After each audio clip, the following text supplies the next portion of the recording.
Good morning, boys. Today is February 25th, and we are in in Mark 7:24 through 8:10.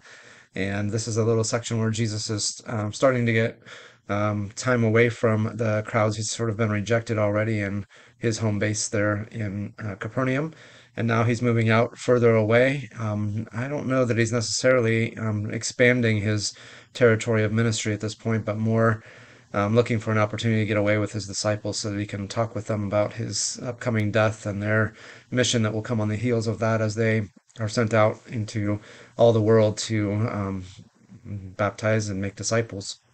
So that explains a lot about why he is in this section telling people not to make a big deal of miracles, not to be telling anyone, and yet they keep doing that anyway.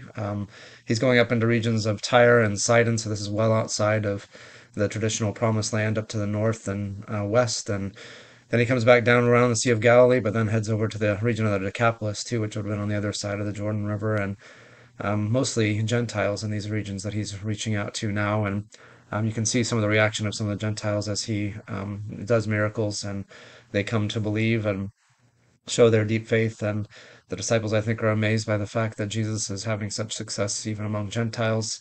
But at the same time, Jesus is trying to get away to teach them in isolation from the crowds who are now disrupting this part of his mission, which is to prepare them for their mission ahead. And yet there is a large crowd that comes and he feeds them.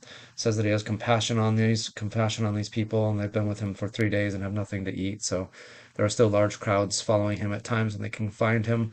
And Jesus is still gracious enough to take time out of his mission, his agenda, to reach out to them with a compassion, to teach them and to provide food for them, even in the places where they are. So it reminds us that sometimes, even when we know what we're supposed to do, that there's a long range goal that we have prepared for us, there are still people around us who need the gospel all the time. So we shouldn't view them as disruptions of our ministry, but we should have compassion on them too. And um, so it's never a wrong time to have compassion on people. It's always the right thing to slow down and to show that God's compassion, to give them what God has first given us. Our agenda is to do the will of the Father who sent us to accomplish his work, as Jesus said. And so we should never be hurried or rushed or feel like we have to avoid people in order to get a task done, because the task is the people.